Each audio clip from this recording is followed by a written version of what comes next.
पुर्ख्यौली जग्गा हेर्न आएको के म चाहिँ दाम चिया त्यो कस्तो दाम कस्तो यहाँ चाहिँ दुईटा शेरहरू यस्तै बसिरहेको छ बाटोमा। हेलो साथीहरू, धेरै दिनपछि भ्लग सुरु गर्दैछु है। यत्रो उस भयो भ्लग गराएको थिएन। हजुरहरू सन्चै हुनुहुन्छ होला, हामी पनि सन्चै छौँ। अहिले चाहिँ नेपालतिर आएको थियौँ क्या हामी सानोतिनो कामले। अहिले चाहिँ मेरो ससुराबाउ अनि मेरो बुढो जन्मेको पुर्ख्यौली जग्गा हेर्न आएको के म चाहिँ। यहाँ चाहिँ फुपूको घर हो। फुपूको घर गोरुहरू रहेछ, सुन्तलाको रुखहरू कस्तो दामी दामी सुन्तला पर्ने है। मेरो ससुराबा र मेरो बुढो जन्मेको गाउँ चाहिँ घर अहिले त घर त मेटिसक्यो र है। यहाँ अहिले उयो बाँसको झ्याङ छ नि, बाँसको झ्याङको आडमा चाहिँ मेरो ससुराबाको घर थियो अरे के पहिला।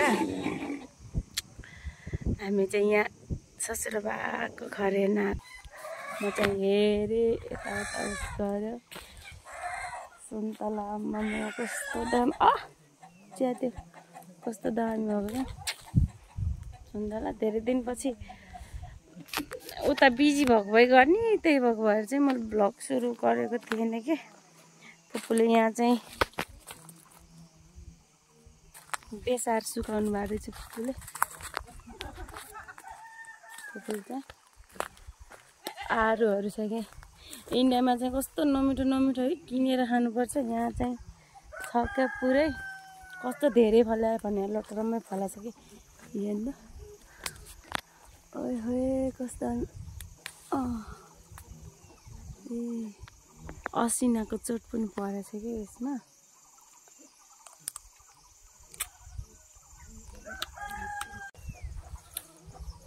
हाम्रो घर चाहिँ मेटिसकेको छ क्या पहिलाको। अहिले के हो आफैन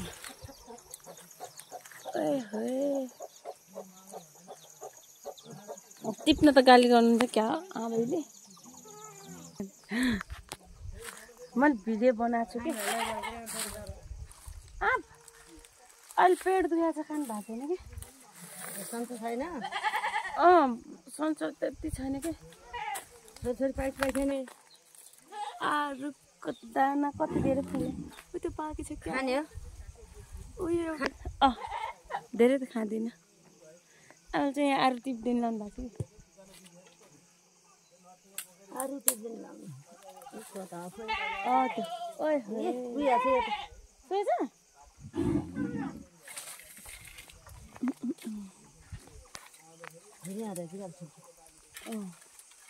धेरै यत्रो ठिक ल।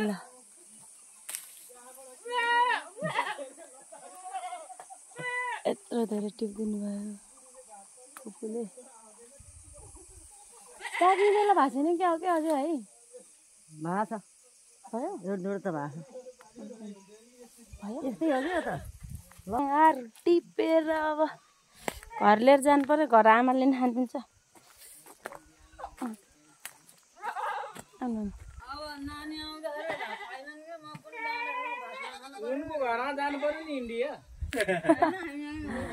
हाम्रो फुपू गरे, फुपू पुसाइ दाई अनि मेरो पोइ। मलाई दाई भन्छ नि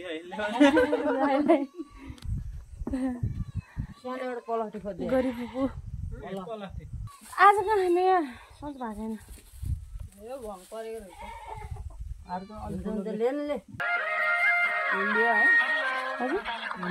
भिडियो बनाइरहेछ त कुहिएछ क्या यो।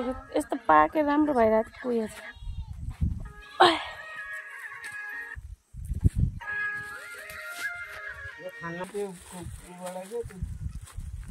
फेरि काठबाट यता घुम्दाखेरि गुर्दै साथी भेट्नु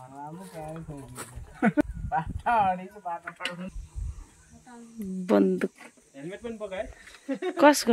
अहिले यहाँ चाहिँ चल्दैछ गफका। भागले त कहीँ लगेर अब चाहिँ यताबाट चाहिँ हामी जाने घर। हामी चाहिँ यहाँबाट हिँडेको साथीहरू है। अब कता भयो? हामी चाहिँ हिँडेको गाइस अब आफ्नो के अरे यो कोही बेर थलो छोडेर बाको जन्म थलो बाको जन्म हो आरु त कति धेरै फलेर चाहिँ यहाँ आउँदैन आमा हेर्नु तल्ला ठोडमै फलेको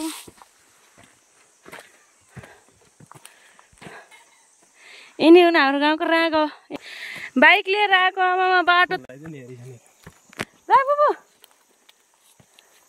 मलाई नरार लाउँछ कस्तो भयो भने झन्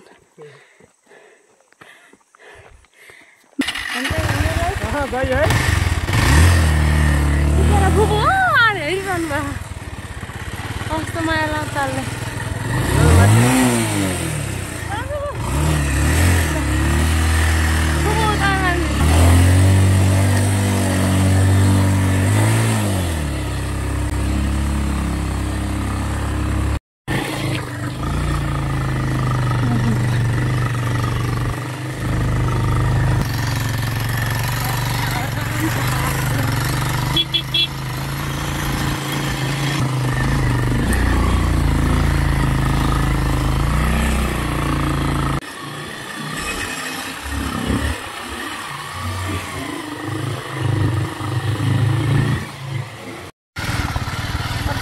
हल्का क्यान्दैन रे सजिलो बाटोमा चाहिँ निकाल्यौँ है सेतो सेतो बाटोमा बाटो चाहिँ खतरा छ बाटो अब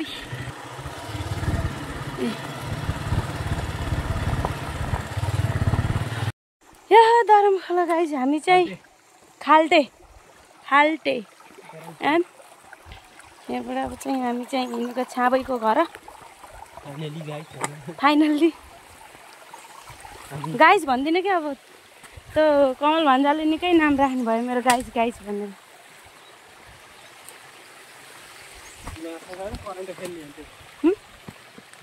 खोला हिँड्ने खोला पहिरो खसेको हो यहाँ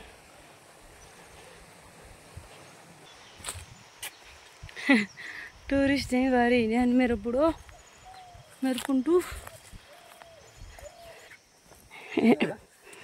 यहाँदेखि यहाँसम्म चाहिँ हाम्रो पुर्ख्यौली खेत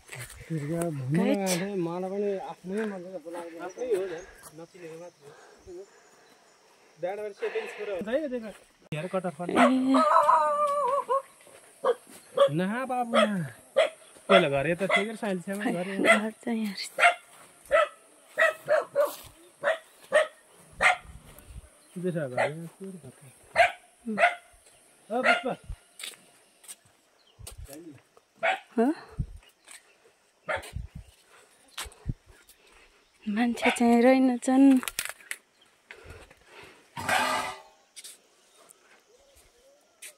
घर चाहिँ रहेछ फाइनल्ली साथै यो घर चाहिँ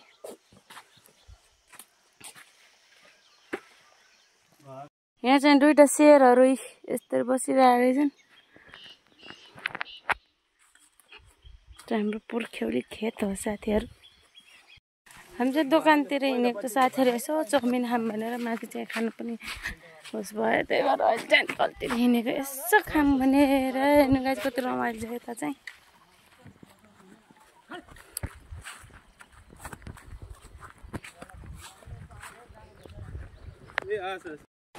गाइस हामी चाहिँ म चाहिँ बजार गएर चटपटी लिएर आएँ म चाहिँ चटपटी खाँदै बस्छु यिनी चाहिँ पौरिनी रे रहनातिर यिनी चाहिँ पौरिनी रे पस न अप्पै डर ला